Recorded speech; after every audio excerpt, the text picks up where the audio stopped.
everyone, welcome to episode 19 of Tailgate Update. Let's crack open a six-pack. First up, we got college football. Everyone knows the poor little team that got left out of the playoff. Ooh, and crying. And reconfirms that no one cares if you're not in the Power 5. Yeah. Yep. In case you forgot. Yeah.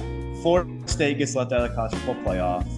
Number 4, Alabama. Number 3, Texas. 2, Washington. And 1, Michigan. Do you guys agree with Florida State being left out, or would you put them in over somebody? And if so, who would it be? Well, my understanding was that part of the theory, or part of the reasoning, was because the quarterback who got them there is injured. And so the theory is that they wouldn't be able to pull it together so strongly without him. So I guess I can see some logic there. Caleb, I think fundamentally the system is flawed in general, and that they should probably have a more NFL styled system, because it seems like a lot of people are displeased by the system that they currently have. So it seems like maybe something a bit more uniform, something where you can't just pick the 8th person and then kick out the undefeated team. Like maybe a few more parameters, for example, might be helpful. Yeah, there needs to be first, they are moving to a 12-team playoff next year. Yes. But no matter what happened, they could go to a 40-team playoff, and number 41 and 42 are going to be pissed off. You know what I mean? There's always going to be a butthurt fan base. That also happens with the NFL when people are really upset that they didn't make it in, but it's not a system that's it's more of a merit-based system instead of whoever the powers that be that dictate that they be there. And I think I don't think people appreciate a dictatorship. So I think that needs to change. Obviously, there'll always be disappointed fan bases, but if it's fair, that often will make people more understanding. But this strikes as highly unfair, and I think that upsets people. It's tough. Yeah. Any college football teams. I mean, you got 160, I think, college football programs in the FBS, and none of them are created equal. There truly is probably only 5 to 6 true contenders every year. Yeah. So everything is more subjective in college football just because the volume of teams there are. And you're not going to take an undefeated team from the AAC, East Carolina goes undefeated next year. Yeah. College football playoff. They didn't play anybody that's worthwhile, even though they are undefeated. It should be awarded in some fashion, but maybe they can grab a top 12 spot. Right. Right. I think because no matter who you're playing, there's some merit to being undefeated, and an opportunity should be granted. And there is a lot of talented players there that we're missing out on. And as we're seeing with Bailey Zappi, I'm trying to think of other players who did not go to significant schools who are able to do something. We could be missing out a lot and only seeing ow, oh my god, okay, cat claw in the leg. Okay, we're only seeing players from a few select teams. I think we might be missing out. So I'm we can't say that just because they only play people in their division or minded teams that they have no talent, even if they're undefeated. I think if we open it up a little bit, we might find that we get some good stuff, but we might also find that we have trash. So I am happy that they're expanding the system so that we can give it a shot, because I don't think that there's it's not that fun to see the same core teams up there. Especially when a team does well. I think they are trying to avoid TCU getting beat 66-7 last year in the championship game. Yeah. They're trying to avoid something like that. And obviously with Jordan Travis going down, as much as FSU fans hate to hear it, I mean, that does impact. I mean, hugely. And the quarterback is the most important position in all of sports, probably. Like, there's a reason for that. And if he goes down, well, true I would freshman say like back low ain't going to be great. in the NFL, we're used to seeing blowouts with trash teams against good teams. Like it's just you get some, you win some, you lose some. Okay, like not all games are going to be rousing. We've seen some. I mean, like 70 points with the Dolphins. Like okay, so you get one bad one. Like guess we should just toss the whole thing. Like now they're 6-6. Yeah, but guess what? If we had the NFL basing everything in their playoffs off of whatever college football does, Broncos don't make it because they had a terrible loss. They lost 70 to whatever. Yeah, it's different. You got 32 teams. You're 8 set divisions. Yes, it is different. Like it is very structured, and it's not all over the place because you don't have 200 teams to go with. You know what I mean? Yeah. So I'm just saying, like, if the worst thing that happens is TCU, like getting blown out, like that's worth it. Yeah. So I mean, I just don't agree having just because Alabama beat number 1 Georgia, they move up 4 spots and leapfrog a team that's undefeated who are sitting 5. So 2 of the teams that were ahead of them lost, or maybe even 3, I think. So that's why they jumped so much. You know what I mean? Why is Georgia dropping outside the top 4 after losing to a ranked opponent in the top 10? I don't agree with that. I mean, Georgia's still a good team. The team that jumped up and took their spot is the team that beat them. And generally speaking, push comes to shove, they would like to take the conference champions, despite FSU being left out. The SEC is way more highly revered than the ACC, who Florida State is probably the only legit team. Like if Florida State played in the Big Ten or the SEC, they would not be undefeated. Their defense just isn't good enough. I don't know. I mean, you could easily. I thought there could be a scenario where Alabama and Georgia were in, and it would be Michigan and Washington. I did not expect Texas to get in as much as I want them to get in. I did not think they'd get in, and I'm shocked that people aren't complaining more about them getting in. So I thought Texas was a good team all year long. They are a good team. They just didn't. The eye test this year just wasn't fantastic, and they didn't play a lot of high caliber teams. They beat the crap out of Alabama earlier in the year, but that was before Alabama really turned it on. But Alabama passed the eye test to get in, though. Is Alabama? Yeah. Did they pass your eye test? I mean, they beat 4 top 25 teams, including 2 top 15 teams, and one team. So I mean, they've got the wins and they've got talent, coach behind it. They've got the.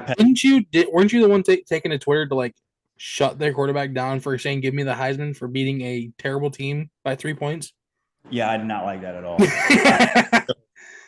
Kyron Samuels kind of took me to school a little bit, but I still don't believe that he should even be remotely regarded for the Heisman. Sorry. Marvin Harrison Jr. definitely should be over him. Yeah, I mean, MHJ had to play with freaking Kyle McCord as a quarterback, so like he still balled out. But it's in his genes, bro. It's in his genes. It is in his genes, man. It is in his genes. He is apparently mulling over his future. I'm not really sure if I believe it. I don't think that he passes up a chance to be potentially a number 1 pick, honestly, depending on what route the Bears go. I love how you just automatically know the Bears. I mean, Carolina 3 more games this year. Sorry. They're just not. Wait, you have the number 1 pick right now? Right, because you have Carolina's pick. Okay, yeah, okay. Right now we have the number 1 and number 5 pick as it stands. So. Yeah, Carolina's not gonna do anything to help that out, but there's no way.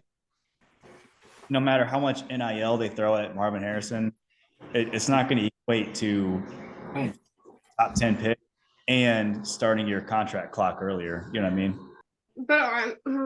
But do you?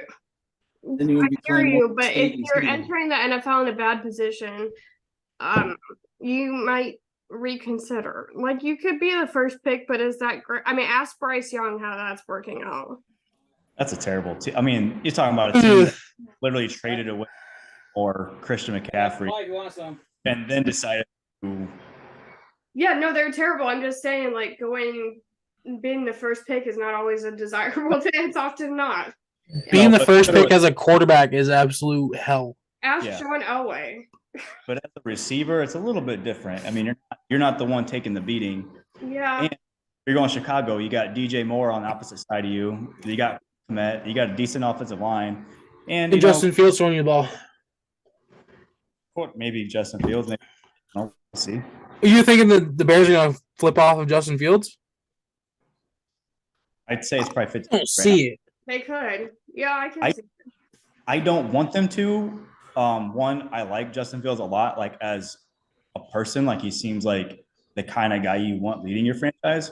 But secondly, you keep Justin Fields, now you can utilize your, crazy amount of resources to really just bolster that team instead of having to use your top pick as the quarterback. Now you can trade out of it potentially, maybe still pick up a guy like Malik Neighbors or Marvin Harrison, and then, recoup more draft picks for maybe next year you get another first round draft pick from somebody else too. You just keep rolling those in. But yeah, I don't know if I'm scenario for the Bears is Fields is the. I mean, he doesn't pass my eye test, but you're a Bears fan. You watch him a hell of a lot more than I do. He's got flaws for sure. I don't know that he's going to be worse than what you're. I don't know that Caleb Williams or Drake May is an upgrade. And if you're drafting Caleb Williams, they're basically the same person with same flaws, except Caleb Williams has no mental fortitude and is the size of Justin Fields. So he can't play the same game that Fields does. Okay. That's what we've been saying, Caleb. That's what we've been saying. I have no respect about Caleb Williams whatsoever. I don't like him as the number one pick.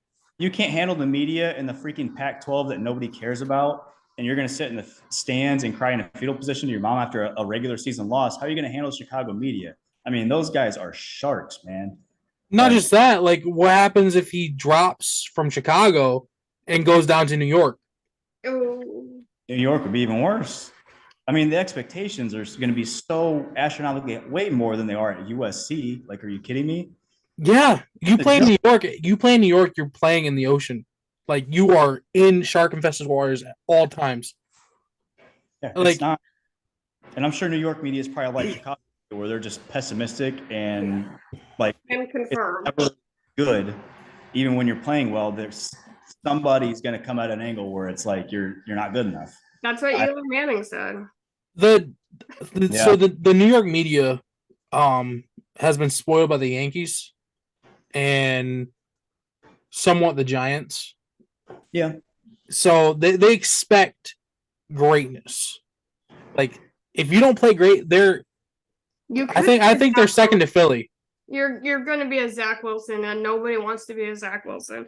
Yeah. I certainly don't have the mental fortitude for half the things that I see. Like, I think I would die and cry basically like and I'm not a big crier, but the kind of like pressure that they put on these people and the expectations, like I would be a hot mess. Okay. Yeah. Really insane. I mean, back to Drake May, like I watched Drake May's film and I watched him play Miami and he shredded the Hurricanes, which happens a lot because Hurricanes are fucking shit. But I watch him play, I watch his highlights, and he kind of reminds me, he looks like Josh Allen and throws like Justin Herbert with the accuracy of Aaron Rodgers, in my opinion. Of a pocket passer, and if you're going to draft a quarterback and move off of Fields, you have to go something different than the guy playing in USC that likes to run around the backfield for 10 seconds and just play backyard football. Like, Caleb Williams reminds me of what Fields does a little bit. Yeah. Probably not as run around the backfield as much, but I think you got to go Drake May, a quarterback, you get the more prototypical pocket passing kind of guy. And he's a little bit bigger in stature if you're concerned about that kind of thing. I'm not so much, but if Williams isn't going to be able to run like Fields does. Caleb Williams reminds me of a taller Kyler Murray. A little bit. A lot slower, but a little bit, yeah. Well, you can see with Russell Wilson, when you get older, like the running doesn't go as well when he can't move as fast. And it works really amazingly. He was one of the first to like really made a name for himself, I would say, like, being not just a pocket passer, sort of being a runner, that was sort of new. And so, like, appreciate that, but it doesn't look good. You're not going to get the longevity out of it. We have to remember Steve Young, though, Julie, because he was known for running too. Like I'm not saying he's not the only one. I would say, like, people had a lot to say about Russell Wilson running so much and being so short. Like, those were some pretty big things. But you know, like, the pocket passer was still a pretty big thing. Obviously, some players have been moving, but yep. But he did so well, and I'm not saying Steve Young didn't. Okay, but I'm just saying, like, the most recent. The most recent is Russell Wilson. I was just referring to you saying, like, he was one of the first to. In this generation, yeah, you're right. You know. Yeah. And like now everybody does it, and so I kind of Omar passers are not the norm anymore, and so like just keeping in mind that it'll be good for a while, but then like it won't work out very well, like when they're a little older. If you can be a hybrid, that's great in this league. To be honest, like you don't have to be like Speedy Gonzalez to get out of that pocket. You know what I mean? Like, read the field, be smart, be cerebral. I like quarterbacks like that. You don't want to be a Vic or a Cam Newton completely. That's what I liked about Russell Wilson is, like, despite his running ability, he still was able to sit back in the pocket and sling it. Cam Newton, here's where he could. Shut up, really. I like Russell Wilson's game. I think that would translate well. And if you get 12 years out of a guy like that, then that's perfect. Right. I'm just saying, like, we have seen now that, you know, you're not going to be a Tom Brady if you're in longevity, if that's your style. Like, I think as a pocket passer, it's easier to play probably longer. And Russell Wilson is like the 10th most sacked player or whatever, 12th, something like that, like in the NFL at all. And there's only one other guy. I think it's Aaron Rodgers is the only other person who's still an active player. Everybody else is retired. Like, he's gotten more sack. So like that's another great way to make sure that somebody doesn't last a long time. So, you know, note to self. but yeah, like I think shorter, but I mean, you don't necessarily get a quarterback so you can keep him around for 15 years anyways. Like, that's not the expectation, I don't think. It's more of the exception versus the expectation. Honestly, if you got a guy for 15 years, it's probably because he's a Hall of Famer. Russell Wilson is a Hall of Famer, and I'll fight you if you say otherwise. Oh, I agree. He is. I don't know. I haven't really looked at his stats. He'll be a Hall of Famer. Yeah. He's got a. I mean, he's around Stafford stuff, right? Like, he's around Stafford's area and stat, right? Probably not as many throwing yards because he does have more rushing yards, but yeah, I'd imagine their total yardage is probably similar.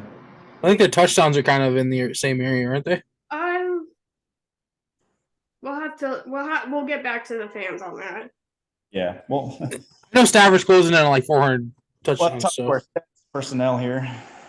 But to go back to Marvin Harrison Jr., I think he should stay for a senior year.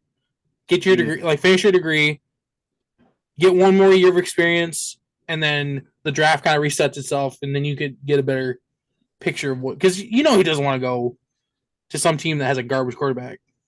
Always, kids, finish your degree, because unless you get CTE at 30, like a lot of these people, you're going to have to actually make a living, and you won't be a football player forever, and having like that backing can be really helpful. So like stay in school, kids, like get that, you know.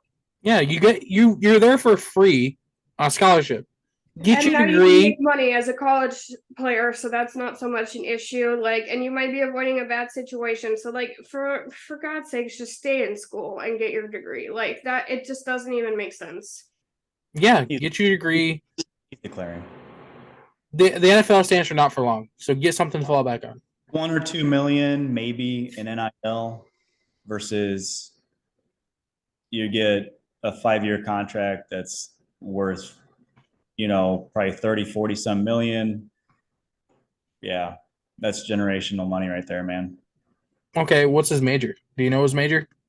No It's idea. like if he's getting a degree in like engineering, most of that is guaranteed too for a top 10 pick. A lot of Yeah. that's guaranteed. yeah, I hear you. I hear you. But He's not passing that up. I mean, his stock is there's no way it's going to get any higher. I mean, you can't get any higher than a potential number 1 pick. bro, his stock was high before he even got to college. His dad is a Hall of Famer. It really wasn't. It really, I mean, he was obviously highly sought after, but he did not really start crushing his stock until last year. Just because like, Ohio State has had like their receiver room has been Chris Olave, Garrett Wilson, Emeka Buka, him obviously. Gosh, who was the other one?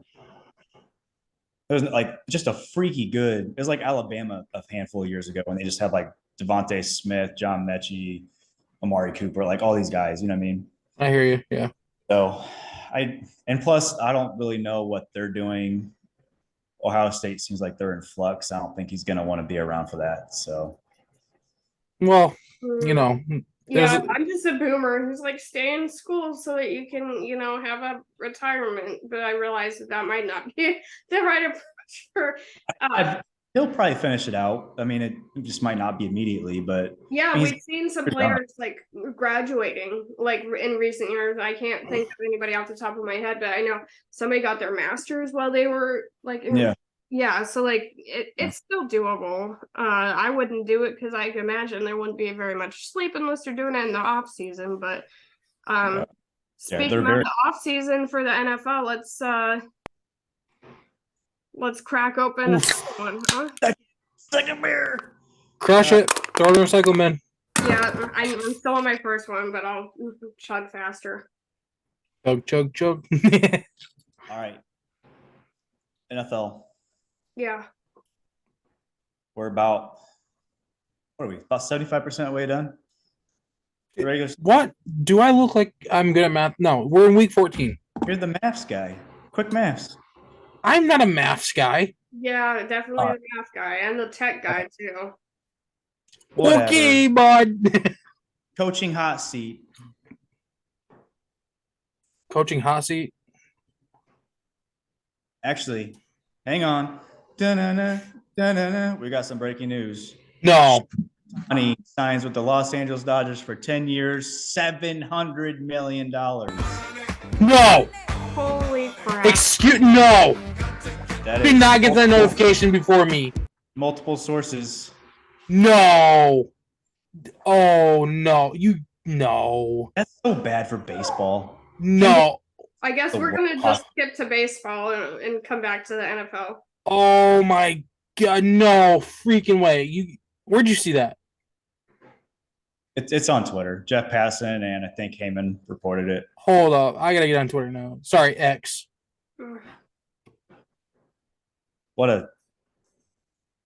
Honestly, I'm glad he signed though, because now like the rest of the baseball world can move about their off season. It's like everybody's been waiting on that news. I know Julie has been most of all. Oh my God. I mean, pins and fucking needles over here. Julie's so sick of hearing us talk about it. I would never. I always want to hear your guys' hot takes on baseball. Loves it. Yes. Mm-hmm. I very much value your contributions. Well, since we corked up the second NFL beer, let's just head into the MLB and we'll come back because we cracked that one. Yeah. Let's do that. We'll start with Ohtani. Mm-hmm. Everybody thought he was on a plane over to Toronto yesterday. Ended up being some random actor and his family. I can't remember who it is. Oh, somebody from Shark Tank. Yeah, somebody from Shark Tank and his family ended up getting off the plane in Toronto. Definitely not Shohei Ohtani. But obviously just found out Ohtani signed for just an insane amount of money. I mean, that is like, holy shit. He doesn't have to worry about going back to college, that's for sure. No, I don't think he's going to worry about that degree. So the Dodgers are stupid. What are we thinking? Like, yeah, Dodgers are stupid. How are they affording? My question. They have Mookie Betts. They have Freddie Freeman. Now they have Ohtani. You have Kershaw. Kershaw's coming back. Who else do they have? Oh man, I'm blanking on the last guy. It doesn't matter. It doesn't matter. They have too much talent to not win the World Series this year. Now they just added Ohtani. This should not be a first round exit. This should not be an NLCS bomb. This should be a World Series 5 games over. Hot take. I am really happy the Cubs didn't sign him for that amount of money. And it's not like a sore loser. Like, that's just $70 million a year. That's that's like double the Oakland A's payroll for the year. Double? Person. That's like 90% of their payroll. That's insane. I hate that he went to the Dodgers, though, man. I would have rather him gone to Toronto. I think that'd be better for baseball. But him going to the Dodgers is just like, what are you doing? You know what I mean? It's fuck. No, I'm so sick of it. All right, this is why I hate it. I hate for one reason. He can't pitch until 2025. He got $700 million to be one half of what Babe Ruth was in 1918. I thought that would kind of curb the contract a little bit. So did I.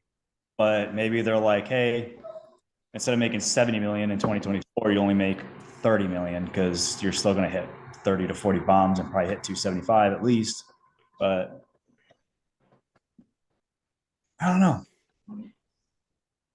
I don't like it. I hate it. I think it's bad for baseball. I think it screws the market up so bad. See, and that's a team that could use that kind of person.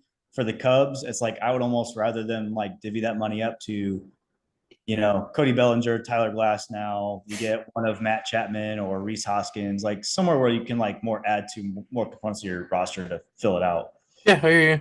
That's what the Cardinals are doing. The Cardinals are doing that too. Cardinals probably will, do the same thing. And the Cardinals were actually looking at Ohtani. They were kicking the tires a little bit, you know.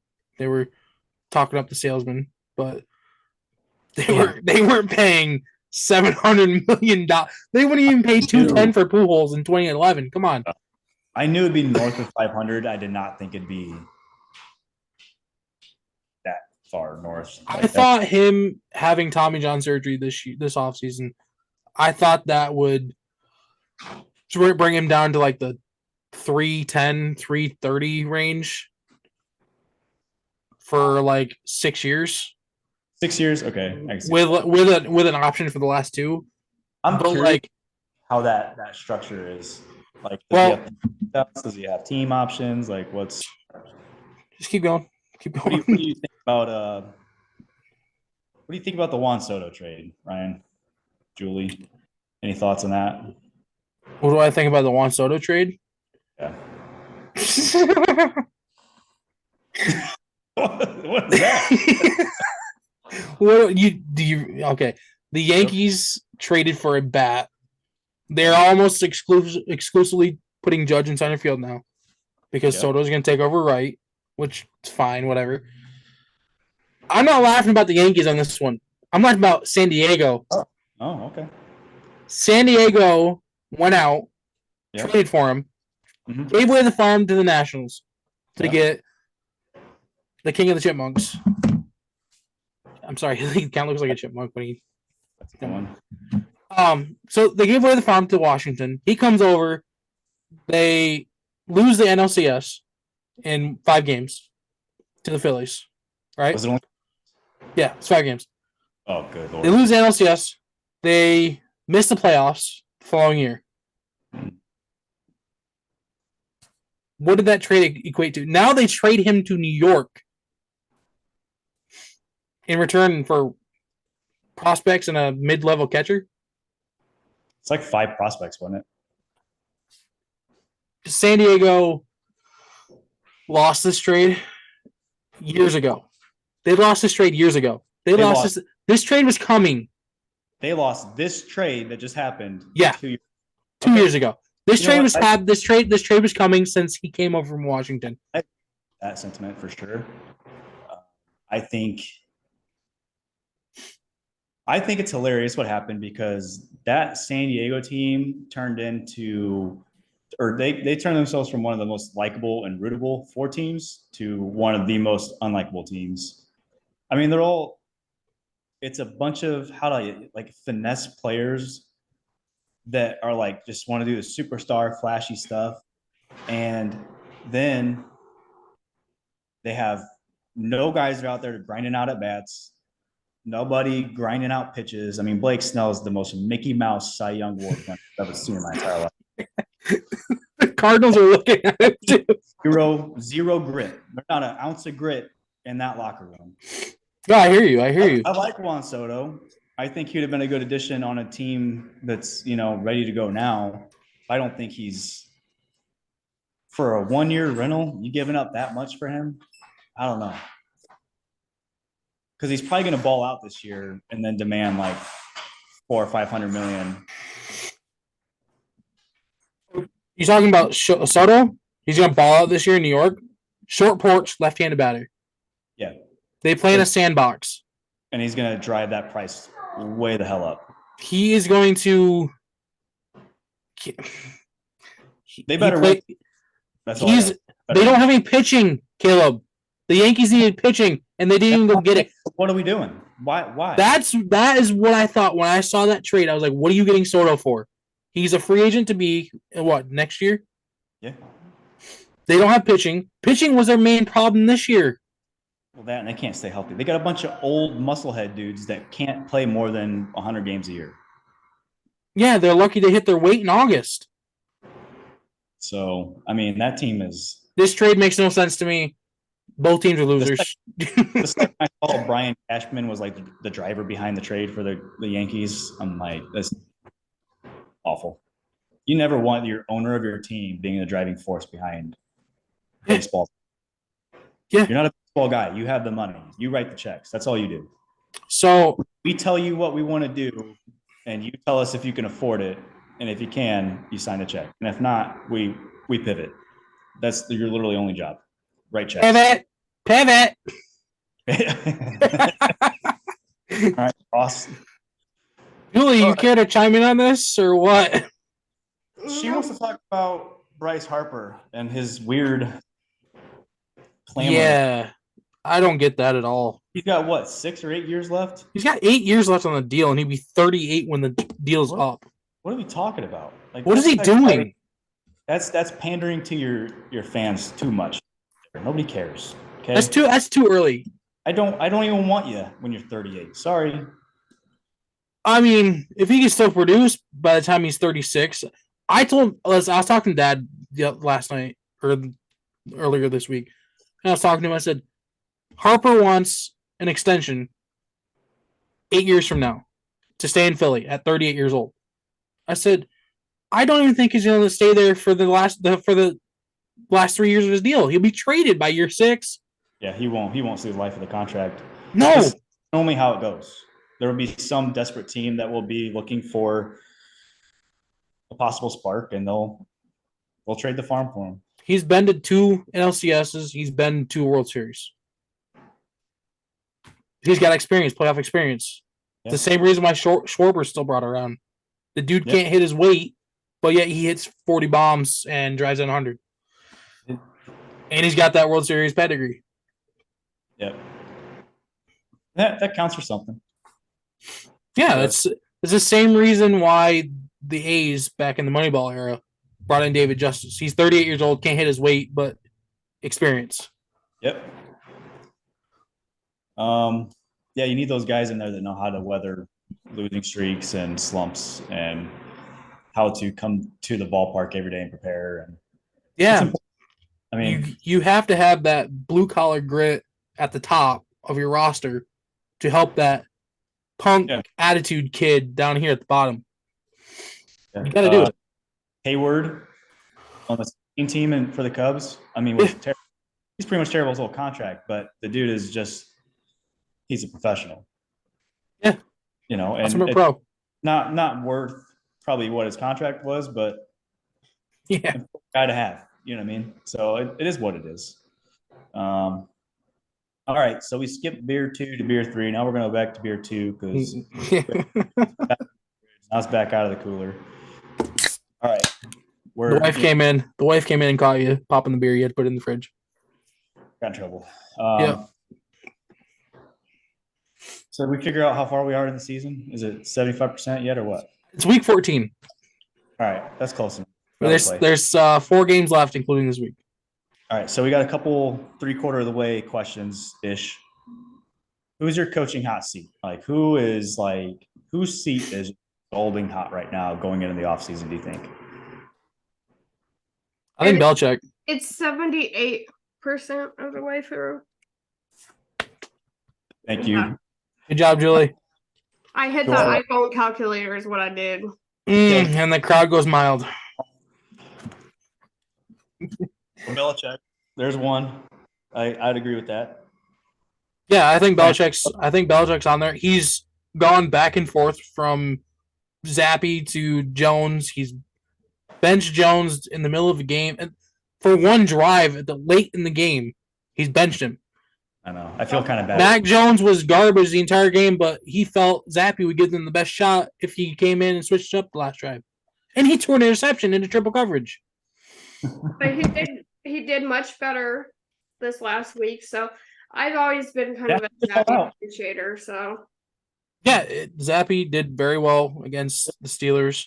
I mean, the game was far more exciting than I anticipated. I thought it would be the worst primetime game of the year, but it was actually like super enthralling. So that was wonderful. Yeah, we saw great things from him, but I think Belichick is old. He's done it all. And like maybe he should be doing some kind of like analyst work or something. I don't even know. You have to have charisma for that, Julie. But do you? I mean, he has a unique energy that I feel like could be utilized somewhere, because I think, we have room for all different kinds of personalities, and his is kind of infectious, frankly. And so I just think like there's other places in the football world that maybe he wants to go to. Is his seat hot, or is he just tired of sitting on it? Either way, I could see that. That's a good question. I like that. I think Todd Bowles, right? People want him to go. Yeah, I think Tampa better than I thought they would be with what they have, but that still should be a pretty decent offense, in my opinion. Yeah. You know what I mean? They don't have really a run game, though. They don't who? You're talking about Tampa, right? Yeah. They don't really have a run game. I feel like that's an easier fix, right? Like out of all the problems you can have. Well, that, and they don't have anything outside of Mike Evans anymore. Everybody else is just kind of. And Mike Evans was that Godwin that was staring into the sky while the ball? Yeah, that's Godwin. Yeah. Okay. He was just looking up at the lights and. Yeah, right. Yeah. Like, am I supposed to be working right now? Got caught napping on the job. Look, I understand that. Yeah, I mean, I just heard that. See, I think in our division, Ryan, we're pretty solid. Well, I think yours could be on the block there, Caleb. Eberflus. Man, Jeez, you freaking threw me off on that one, Julie. Yeah. So Flus is kind of weird, right? So ever since he took over as DC, like they've really been balling out on defense. But he still just is so weird in press conferences, and it's just a train wreck to watch every time. Okay, but what's the Dolphins coach? He's like the weirdest dude ever. Like my God, what a cornball! Yeah, like he probably should be doing Dungeons and Dragons. So I think like we really see that there's a variety of personalities the NFL is seeing, and I don't know that he's the worst. My God, him, Sirianni. No, hold on. Here's my problem with Flus is that there is never accountability taken by him or any of the other coaching staff members. Everything is always an execution problem or always a player problem, and that is not. Even if 90% of the time it is a player problem, you're supposed to protect your guys and be like, that's on me. You need to put my guys in better position. It's not hard to say that. And as a defensive-minded head coach, that's usually are. McVay's got that down to a T, man. I think he's experienced some emotional trauma because, like, of all the things that have happened on his team while he's been head coach. I think maybe he's shell-shocked every week. He's in over his head. I think most people would be. You're gonna need a true vet in there who's seen it all to be able to handle the kind of shit that's been going on. Yeah, I mean, look, Andy Reid would have the ambulance called again like last year. If they win 2 games, I think that he's safe, and I hate that. But I will accept him coming back if they fire Luke Getsy as offensive coordinator. Because if I have to watch the Bears run a damn tunnel screen 15 times in one game again, I'm going to freaking jump off a bridge. There's room for improvement. Like, it's the whole Vikings game, all we did is just run horizontal the entire game. Nothing was pushed downfield until the very end. And whoa, lo and behold, Fields throws a dot over the middle. Hey, you gotta hold on to your tricks, man. Don't show them everything. Don't show your hand the entire game. Okay, but don't show you gotta do the same movement. You gotta keep them guessing. Listen, I think Staley's out. Out. Staley's seat, it's gone. Is scalding hot. The devil has touched it with his pitchfork. The seat is gone. It's so burnt. Like it's melted. It's been incinerated. The seat has melted to his ass. He's done. He's going to the burn ward. It's a medical emergency. He's got like ass cream for 3 months subscription. Like, he's done. You can't have Justin Herbert, Austin Eckler, and struggle. It's kind of a crime, frankly. The defense is bad. Why is that defense bad? That defense has Khalil Mack and Joey Bosa. Derwin James, like a decent linebacking crew, a decent corner, and Asante Samuel Jr. Like, what are we doing? They even had J.C. Jackson. They should be middle of the road at worst. They should be competing for the AFC West every single year. Yes.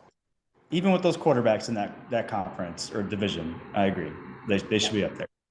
I mean, my God, they should not be competing with the Raiders to see who can finish in third place. What are they? Are they at 5-8? Yeah, they have a worse record than the Rams right now. And the Chargers supposedly own SoFi, according to Chargers fans. Better than the Bears right now. That's pathetic. Yes, it is.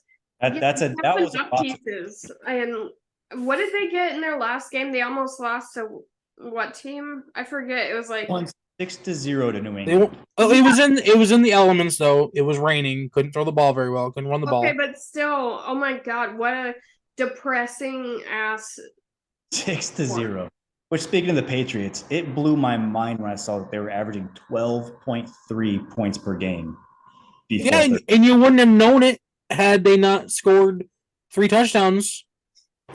I have never seen a point total like that in my entire life. Hey, to go back to the Steelers and the Patriots game, Zappy and Trubisky threw 3 touchdown passes each. Yeah, it was incredible. I was good for them.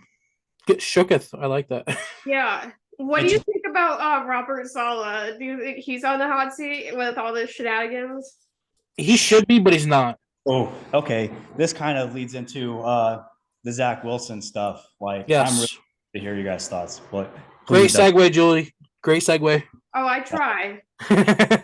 Sometimes I do try. That wasn't intentional. Here we are. Is that all the coaches?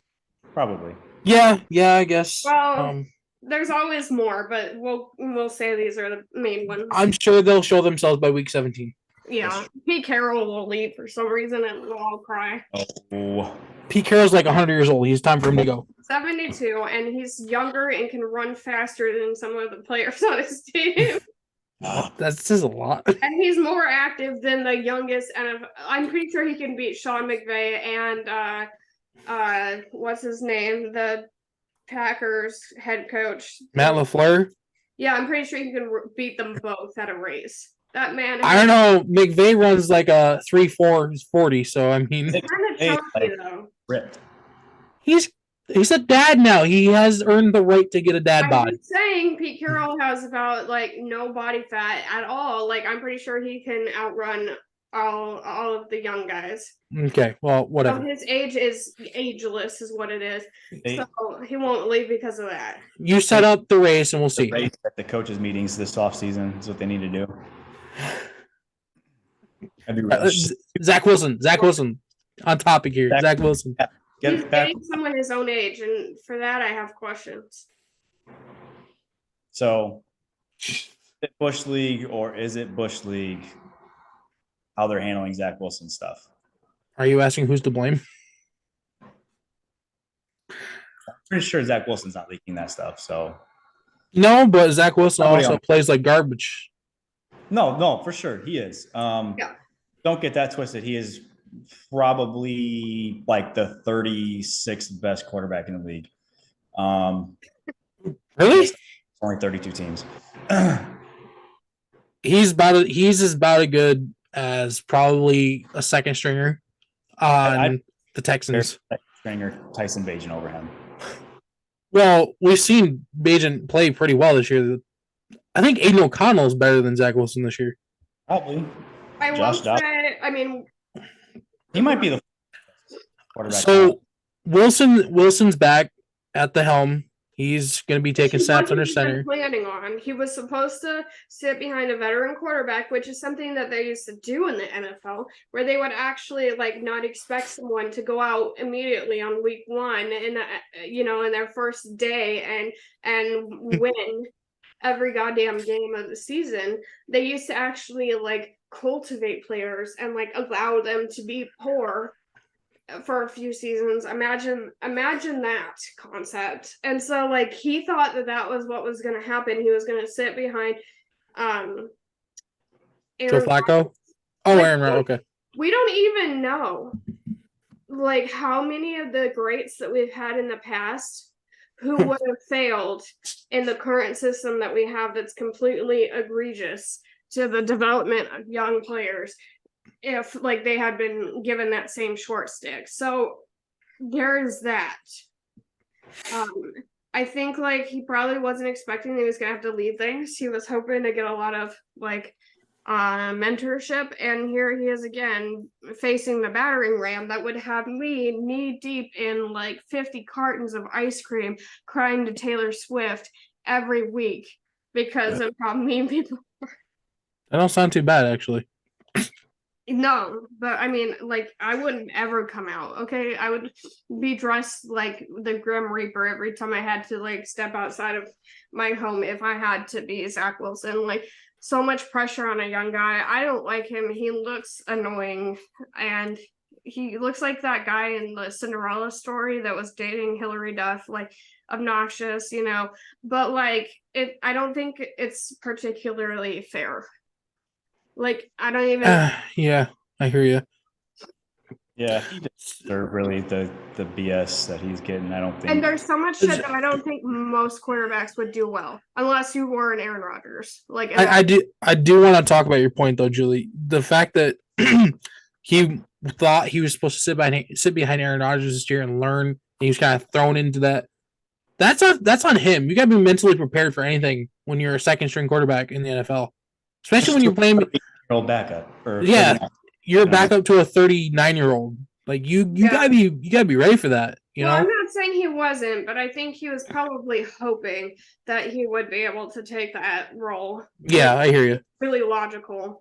I mean, I can't speak to whether he was prepared or not. His mind for that. We've seen right now. We have reign of the second stringers because so many quarterbacks are out right now, like this amount, and so we're seeing it, but generally it doesn't go that well. And so like, yeah, to me he's just like the second stringer who became the first stringer who's not prepared to be, and I wouldn't see him that much differently from like the Bears. What was his name? Bagent or Badnet. You said it earlier, Caleb. Bagent. Agent with a B. Yes. Bagent. Yeah, or like Browning. You know, like I mean, he did really well, but I mean, like he balled out. I think we're just Jacksonville's defense is ass. I think he's not that much different from a lot of our second stringers, and that was what he was supposed to be. Yeah, I hear you there, Julie. So because it's what I'm saying is logical and right. Well, yeah, I hear what you're saying. Like, I'm not disagreeing with you. Yeah. He had his feet put to the fire, and in an unfair way that would he had to be, But imagine would we have the grades that we have? Yeah, I hear you. If they were all Zach Wilson. He was thrown in his rookie year. He was thrown into the Wolves on a shitty team. Most. Well, yeah, I'm saying he was thrown in a shitty situation to begin with. The Jets are a dumpster fire. Yeah. And if you're a Jets fan, 13 straight years almost without a playoff appearance. Yeah. Haven't seen a Super Bowl since 1969, something like that. It definitely shows like a greater problem with like the entire program and like the entire staff and everything if you haven't had a playoff run in that many years. And it goes so much further than just the quarterback. However, as the quarterback, you do end up taking the responsibility because with power comes responsibility, and quarterbacks are one of the most important football positions, sports positions. So that comes with it. But I would say he's like a very small portion of a problem. I'd agree. I think the process to even draft him that high in the first place was stupid. And that's not his fault. It honestly isn't. Did y'all know he was partially Hawaiian? Like the native Hawaiian individuals? He's partially. His dad is Hawaiian. Yeah, you wouldn't know it because he looks more blonde than me, but yeah, so that in him, you can tell now that you say it. Yeah, so does Patrick Herbert, by the way. I believe his mother's also she's brown. I can't quite remember exactly where, but and when you see his little brother, he looks just like him, but just a little bit more like his mom. So just a fascinating thing on the Fork Ball. I wrote about the ethnicity of all of our starting quarterbacks, and you'll find a lot of surprises, and including the fact that Patrick Herbert and Zach Wilson are not pasty white. Patrick Herbert. Justin Herbert. Herbert? His brother, isn't it? I think Patrick is his brother, yeah. So, anyways, back to this thing. This is why I think Saleh should be on the hot seat. He gave a quote a couple days ago. Wow, you're prepped for this. After Zach Wilson was named starter once again for like the 18th time this season. Yeah. Zach gives us the best chance to win, Saleh said Wednesday, and we'll give him another opportunity to go prove that. Now, if Zach gives you the best chance to win, why was he benched for 2 games? Because he sacked him. In favor of Tim Boyle. Which they cut, right? And then they brought on Ripien, I think. Brett Ripien is back in the NFL for some unknown reason. Yeah, they cut Boyle and they brought this guy back, and he's a nightmare. He haunts my dreams more than Drew Lock, which is really saying Did Brett Ripien even play for you guys? Like, he just sat on the bench, didn't he? No, yes. You're lucky. I had to sit through an entire game with him throwing for 105 yards. 1 quarter of Drew Lock had me like burying my head in cement, like considering beating. I enjoyed that. I enjoyed that day. Drew Lock. If it wasn't for Drew Lock, the Rams probably wouldn't have won the game. Drew Lock is an absolute nightmare. Destruction and doom falls from his hands. And every time when he does a play and it doesn't work, he just shakes his head like, oops, I guess I fucked up another one. And it's like he's not even surprised. He's having a great time. Yeah, oh my god. Drew Lock over there with Brett. Drew Lock gave Darian Kendrick his first interception of his career. Will be. Do you know how bad that cornerback is? And to give him, oh my god, he's terrible. I promise to God I do. So, anyways. Yeah. So that's the quote by Saleh. Do with that as you must. Robert Saleh got sacked by his quarterback, and that's why he's the 57th string right now. I feel like you can't be because Gordon beat up the defensive coordinator for the Broncos. I think it was earlier this year, if not last season, and he got traded immediately to the Baltimore Ravens. So when you accidentally run into people on the sidelines, that's pretty much game over. You can't be beating up on your coaches. So sorry, Caleb, but just a little thing here. The Athletic reported that Zach Wilson was reluctant to start again, citing injury concerns. Saleh dismissed that report, saying Wilson came to his office and said he wanted to start this week. Saleh added Wednesday he didn't feel the need to address the team regarding the story. I am not concerned one bit about that report, Saleh said. I have my reasons, but Zach's in a great place. The locker room's in a great place. He is so full of shit and just pumping air up our asses. Like, he is blowing hot air up everybody. Wasn't born yesterday, man. Like, we all, like, how could Zach Wilson not be pissed? How's that locker room not pissed? Yeah. It's like back and forth. We've seen players speak out. Like, we know that they're pissed. It was kind of like the Raiders when, like, we knew that Adams was furious. Like, you can feel the tension. Bro, Aaron Rodgers got involved in this on Pat McAfee show. That wouldn't surprise me. Saying that second coach. He says the Jets need to do a better job of controlling leaks. He was particularly disappointed with the perception of Wilson from the report that this kid is quitting on the team and doesn't want to play and has given the middle finger to the organization, end quote. Aaron Rodgers loves Zach Wilson like Wilson loves moms. Listen, I don't mind Aaron Rodgers saying this. I agree. The Jets need to do a better job.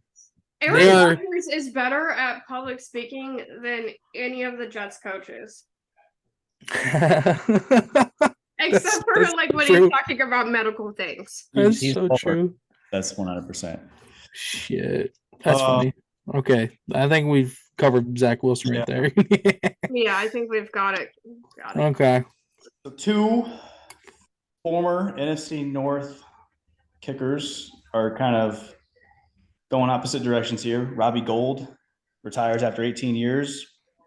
Give him his flowers. He's still around. Former stud kicker for the Chicago Bears. Sent them their first NFC Championship game in 40 years.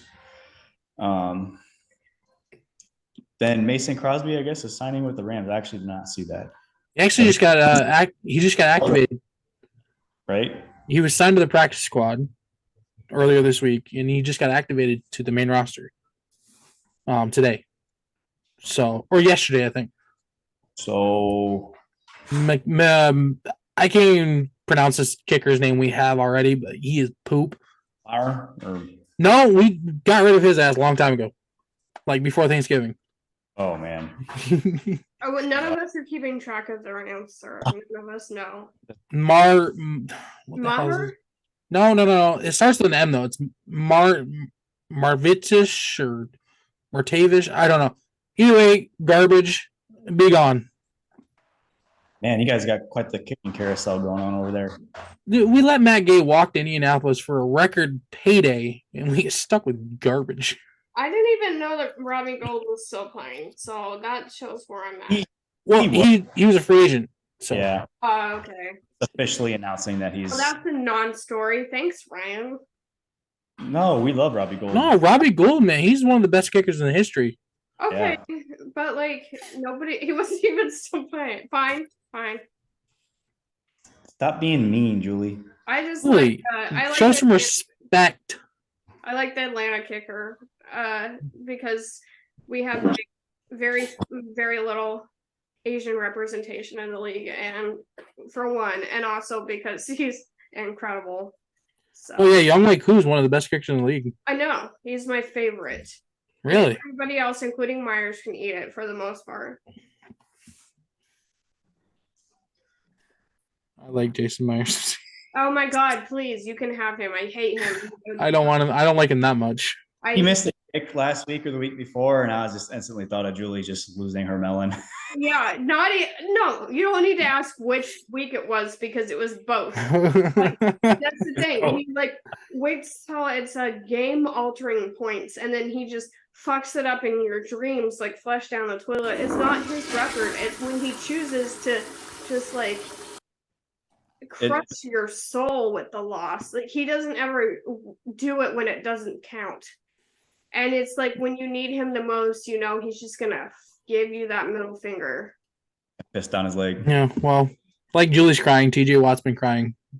So I saw that because, well, for one, he got like a knee to the fucking head, and then they were like, okay, well, he's just gonna come back out, like it's fine. And he was sniffing salts on the sidelines, and I'm like, is this the 70s or something? So eventually, he did go in for a concussion protocol, and they said he was fine, and he looked like war ravaged that entire game. He shouldn't have been out there. Well, it was really ridiculous. When's the last time you seen a guy just like huffing the salts after taking a hit to the head and not going to the Blues hand? Probably pretty often, if I had to guess. They normally just look at nowadays football, that seems very 1980s to me. Yeah. We love it. Well, yeah, we love it. Love it. We're men. We love it. Yeah. Football guy. And then he like played.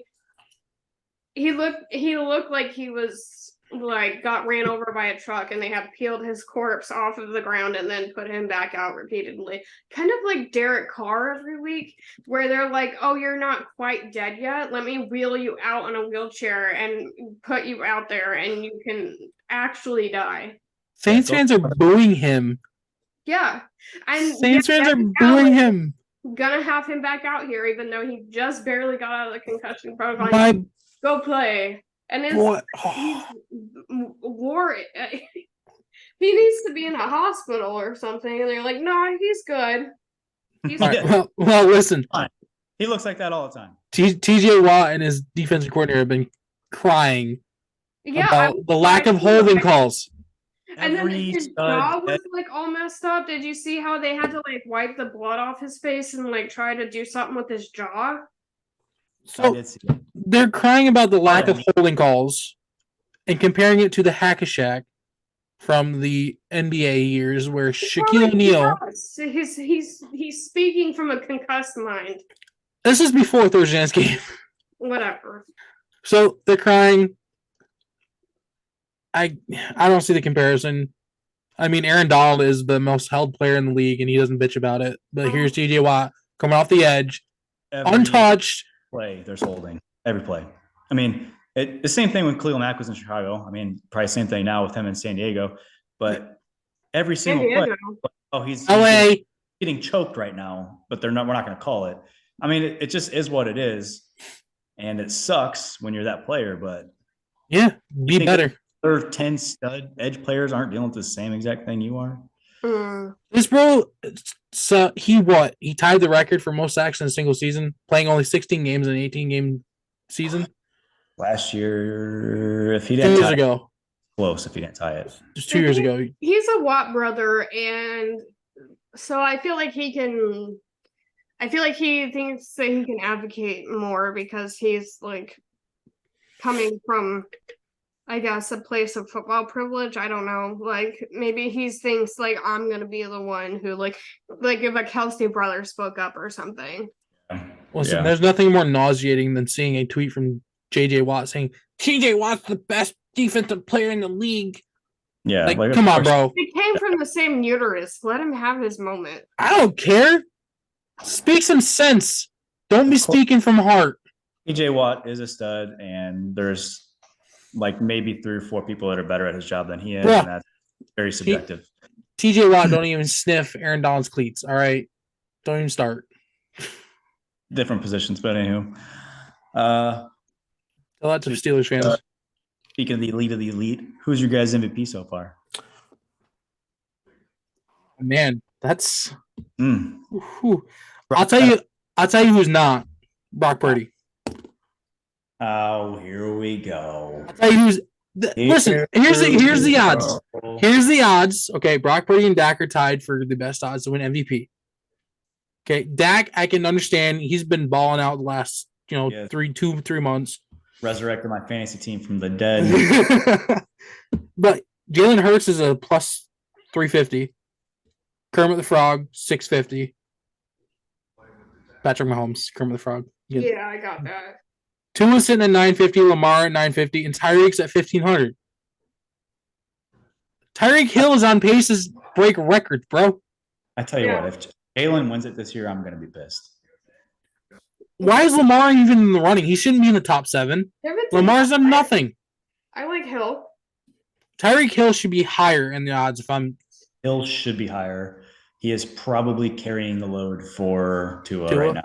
I do think Tua's quarterback, but it's easy when you can just throw a 10-yard. Did you see Tua serenading the Manning brothers last week? I didn't watch it, no. It was pretty epic, and then Peyton started singing along with the music, and it was tragic. But nobody said Peyton can sing. Nobody said that. Nobody said it after he did it on national TV. In fact, people said the exact opposite. A lot of that, but Tua was there. He's got some nice braids, and he can play guitar really well. Chicken parm, you taste so good.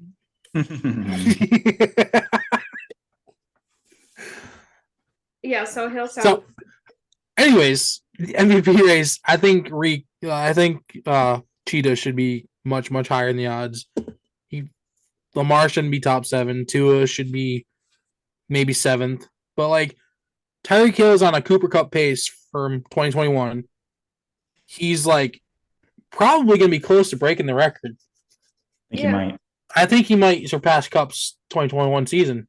I think they're going to minus the catches though. Like I don't think he has as many catches, but yards per reception is insane though. My problem is the MVP award is now a quarterback award. Yeah. Just because you're the quarterback, you're the most valuable player on the team. You think Mike Evans isn't more valuable than Baker Mayfield? Oh, 100%. Absolutely. Yeah. I mean, come on. I will say I think Dak is probably the leader on that. I think Dak takes it this year.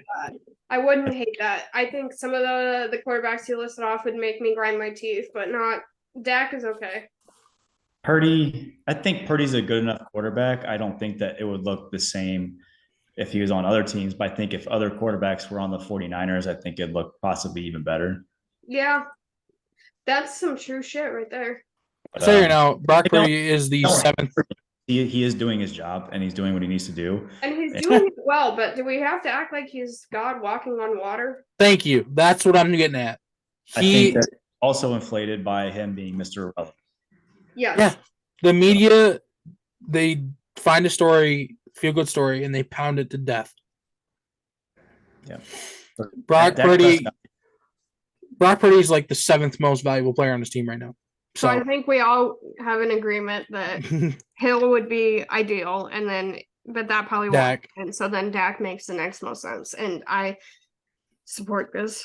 Yeah, Dak's played damn well this year, and CeeDee Lamb is coming on strong too. Cowboys haven't even thrown any trash at Dak this year, which is unlike past years when he was injured. When they threw literal trash from. I would never have thought going into this year that I would be saying no. Dak Prescott's an MVP candidate. The guy. We'll see how he does against Philly though. Don't they play? They play this week. Yeah. They play this week on Sunday. No, hold on. I think they play this week on Sunday Night Football. That's gonna be a good game. I'm excited for that. Oh yeah, I'm stoked for that game. After what happened last time they played, I think it's a tragedy that Philly came out on top.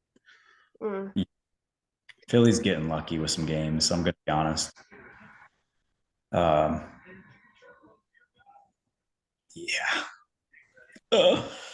We'll see what happens, though. I mean, I don't want to say they're the Vikings of this year from last year, because I think that they are substantially better than the Vikings were last year, but they've not overwhelmingly convinced me that they are the team in the NFC. Yeah. But we kind of knew that going into the season too, that it could be a multiple horse race because there isn't any true elite teams. They might be in the Super Bowl last year. It's one of Cowboys, Eagles, 49ers probably right now. Yeah. And that was probably the case. I put Lions at 4 just because I don't know what they're doing the past few weeks. They almost lost to the Bears, then they almost lost to the Saints. They got beat up by the Packers. They're not playing great ball. They're not playing great ball, but Philly to me are the phoniest, one-loss team. Yeah. It's kind of like the Packers probably 4 years ago now when they're like 13-3 and then the 49ers just smacked them. They remind me of the Steelers when they were 11-0. Oh my god. And then they lost to Washington. And then they lost like the next 3 games. Yeah, they were terrible. They were the most like ridiculous undefeated team I've ever seen. And Steelers fans thought it was the greatest thing ever. Oh, I know. We're going to the Super Bowl. Oh yeah, we're going to the Super Bowl. Yeah. You're not going anywhere, actually. No, you garbage. Go get smacked in the mouth by Cleveland. Literally, it was over in like the first 7 minutes. It was. Throw the towel. Throw the towel. Yeah. Throw the damn towel. He's going. Oh, shoot me. Speaking of. What's up? What's up next? Andy Reid, just throwing this out there. I think last week became the winningest head coach in Kansas City Chiefs history, which also, as you said, turned him into the first coach in NFL history as the all-time wins leader for 2 franchises. Yeah. Is that right? Yeah, he's the all-time wins leader in Eagles history and Chiefs history now. What a guy. I know. All this talk about Belichick and, Andy Reid deserves his flowers too. Not as many chips. Wasn't he the one who gave Michael Vick a chance, even after his little snafu with the dogs? Like, yeah. I appreciate a coach who can look past that to the person. Piggy? What? You didn't hear that? What? Oh, I thought something happened. Never mind. Proceed. Go. Yeah. Go. Anyway, yeah. So, like anybody who can do that well and then also give players a second chance, like I don't know, he's given some pretty rough reputation to players a second chance in the past, and I have an appreciation for that. Yeah, I do too. I think he's also a nice human being, and he's given some minority coaches along the way like some really awesome opportunities. Should they have had to have it given to them in that way? No, but he also allowed a gateway for coaches who may not be considered in other teams a chance to get somewhere. And so, yeah, shout out for being a decent human being like everyone else should be. Seems like a good dude to go have a burger and a beer with. Yeah, Andy Reid. The chicken nugs. Yeah. If you watch Mahomes thing, he likes the chicken nugs. So maybe some chicken nugs and a beer. Chicken nugs and a beer. That'll work too. I like chicken nugs too. Yeah, or maybe chicken nugs and a burger. Or on top of the burger. Okay. In the burger. Yeah, he don't look like he skimps. So, no. But that's fine because, talent comes in all different types of packages. I agree. Like, I would totally kick back with the dude. Yeah. All right. Well, that was beer number 2/3, depending on how you look at it. Beer number 4, we're going to talk about a guy who's apparently not as high character as Andy Reid is perceived to be. John Rahm announced this week that he will be signing with Live Golf, despite, I think it was just last year, wasn't it, Ryan, when he's like, screw those guys, those not great people. Can't believe that all these people are selling their souls for money, essentially. And here we are. Money talks. Well, I mean, it's a $300 million contract, bro. Hey, everyone's got a price. I mean, a lot can change in a year, too. He's certainly not the worst trash dumpster coach that we'll be talking about today. In true crime, there's more. Nor has he been the most trash dumpster character personality that we've discussed so far this season, or So not by a long shot. I mean, John, I don't know. Yeah. From what I understand, the PGA Tour is very strict about shit, and maybe golfers are finally getting sick of it. Well, didn't PGA? I don't like polos, so like I can get that part. What? Didn't PGA as like a now or something? What, Caleb? What? What's happening now? Go ahead, Julie. No, all I said is I don't like polo shirts, so I get it. And then Ryan had to make some sound that covered what you said. Oh yeah, blame me. Gotcha. Yeah. It is Ryan's fault. I'm glad that we're talking about this right now. You know what? Bite me. Yeah, golf is as interesting as ever, and you know what else is interesting is Beer 5. Wow. Beer 5. Wow. Beer 5. Beer 5. Here we come. Beer 30, bitch. They're 3 minutes. We're done. All right, moving to NHL now. Their cap has increased $4.2 million this year to $87.7 million. Inflation, man. It's crazy to think about like their cap versus the NFL cap.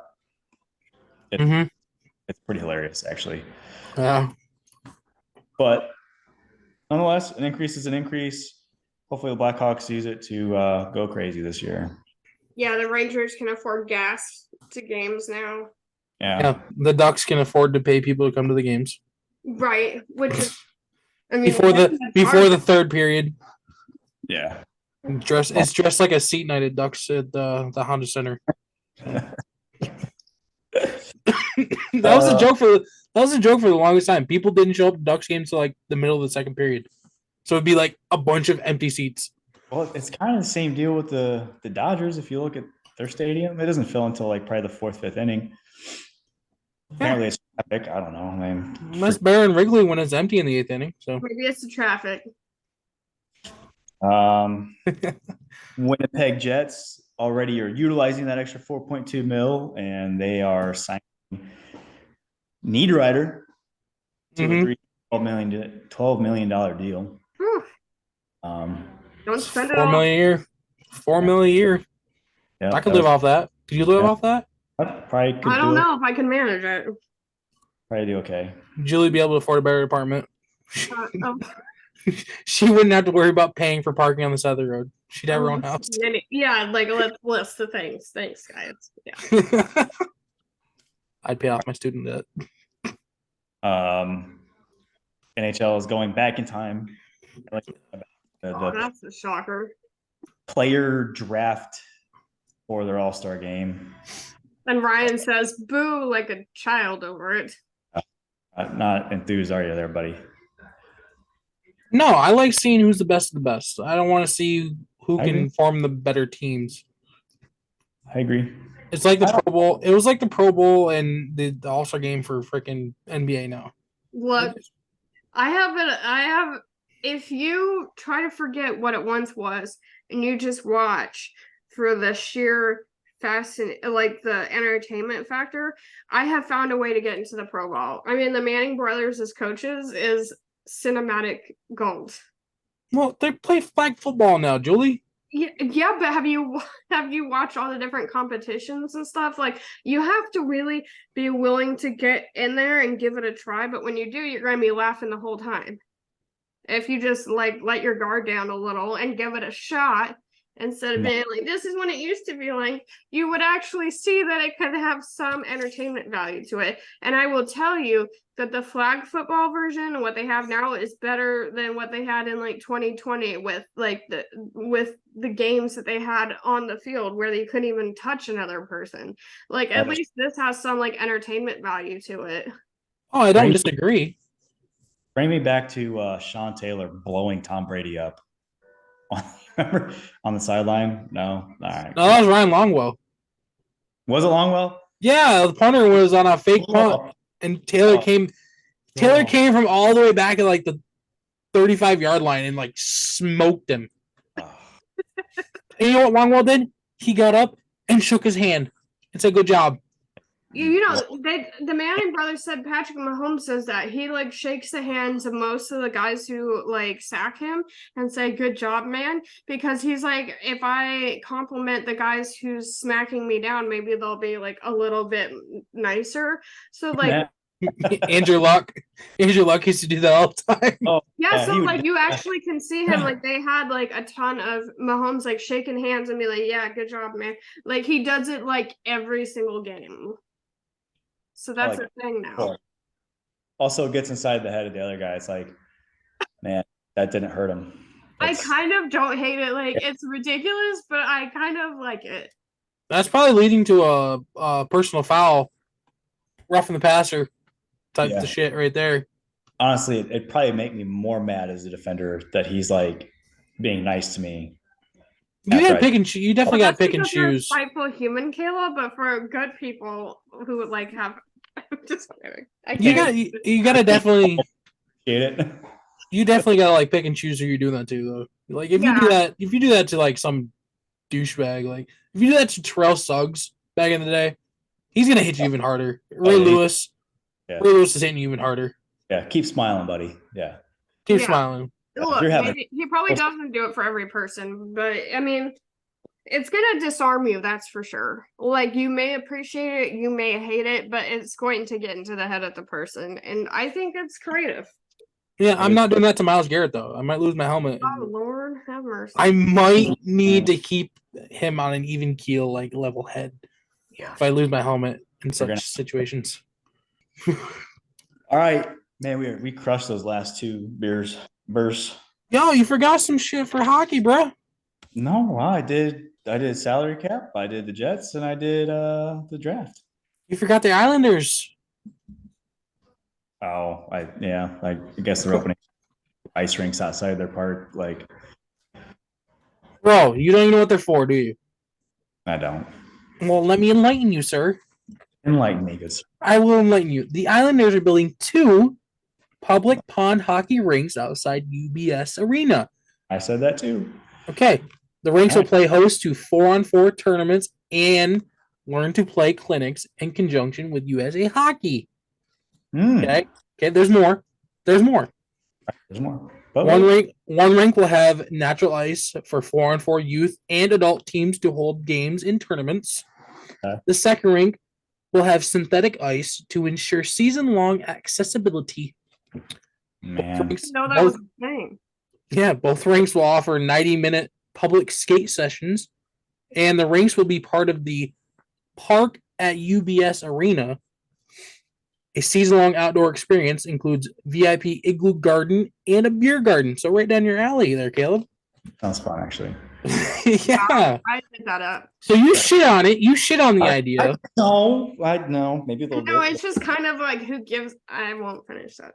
Look, you know what Islander fans probably want is a freaking team that's relevant. That's probably what they want. Probably, yeah. They're like, that's super sick. Can we win a couple games now? Yeah, I think it's awesome that they're doing that. I think more teams should do it. It's like Ballpark Village. I just didn't know there was synthetic ice. I learned something new. Good thing they're doing. I will give that it. Even mean? Okay. Well, isn't that what most ice is in the NHL though? Is like synthetic ice because like they bring it in by sheet, don't they? I don't recall how to do it. I'm gonna look that up. Synthetic ice. I feel like ice is probably more for outdoor rinks, as you said, because we're getting one here where I live, and it's going to be synthetic ice, which is supposed to be played a lot. It's like a lot slower ice, I guess. But I mean, I've heard it on ice, and I don't even know if it was synthetic or not, and I don't even know. I think synthetic ice is what's made inside arenas, like inside arenas. I think. I've never actually seen a rink being built, so I don't know. I'll report back to the group. Awesome, right. Awesome. So while we're doing that, do you want to? No, next week. No, next week. Okay. Yeah. So what's the last beer then, Caleb? All right, our final of the 6-pack is Celebrity Superfans. because Caleb is kind of a celebrity junkie. You may not know that, but Yeah. you keep him off of people and E and all of that. Like, oh my god, this is my segment only. I am celebrity aficionado. I have heard of Taylor Swift, believe it or not. yeah. Did you know that she goes to games sometimes? That I have heard. I heard she has a handshake with. I heard she has a secret handshake with like one of her quarterbacks, like wives or something. Like, probably Brittany Mahomes. oh my god, that's so cool. Brittany Mahomes. Yeah. And there's all the controversy because she's spending time with Jackson Mahomes, and I'm just grateful that somebody's calling him out for being a fucking creep. He is. Creep is the word I wouldn't use, but yeah. I don't know, a lowlife, lacking complete moral. Anything. Piece of shit. Yeah, like wait. Yeah. Anyway, yeah. So fun fact. Disgrace to the Mahomes family. Yeah. Okay, that's enough for. You gotta have balance in life, right? No, I guess. that kind. You don't need that kind. I feel bad for Patrick though. You got to deal with that. Frankly, we have too much balance when we're talking about our true crime segment. So, well, anyway, proceed. All right. So, you're the celebrity aficionado. Who do you share your fandom with? Like for me, pretty much everything. Bears, Cubs, Fighting Illini. Bill Murray is kind of our top tier celebrity fan. What about you? Like I get to share with Bill Murray. I bet you guys don't have a better one. And Taylor Swift and true crime fans will know how important that is. Bro, I share fandom with Jack Nicholson for Lakers, bro. Like he's and John Hamm. Would you comparable? Comparable. I do like John Hamm a lot. John Hamm is a Cardinals fan, along with John Goodman, Alan Jackson, Billy Bob Thornton, Nelly, and Jeff Foxworthy. Damn it. Emilio Estevez is a Ducks fan. Machete is a Rams fan. Danny Trejo. And so is Bryan Cranston. So Walter White loves the Rams. Doesn't even count, all right? Why? Doesn't count. Why doesn't it? Because none of them grew up watching the teams. Just to be real. How do you know? How do you know? How do you know Danny Trejo did not grow up watching the Rams? Around here, sir. Huh? You said, huh? Julie, who's yours? I'm talking to her. Yeah, so I keep up on this a lot. As we know, Carissa Thompson is a Seahawks fan, and that's pretty cool. Another is a Chicago fan. What up? Sorry. All right. And Roger Sherman's deep down in his heart, he is too. And Mina Kimes too. So those are probably the coolest. But Bill Gates, Macklemore, Ariana Grande, Chris Pratt, and Will Ferrell. Did you just Yeah, I was kind of like He's literally like at everything you just said. Yeah, Will Ferrell's cool, okay? Will Ferrell's all right. He's fucking hilarious. Man, Chris Pratt. I did not know. Yeah, Chris Pratt is cool. Like, yeah, whatever. So Mina Kimes is a Seahawks fan. Yeah. That must be why she shits on the Rams all the time. I mean, you can tell that if you've watched a single segment of hers ever. Yeah, Ryan, pay attention. I never really paid attention to them much like that. I only ever watched like 2 segments with her, and I still know that she is a diehard Seahawks fan.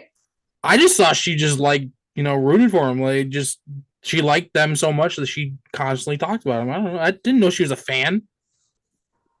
Now you know. Yeah. No, the more you know. Reading Rainbow. Gotta get a life. Okay, so that's. Wow. I think that's our final segment. Very enriching. So our that was nice.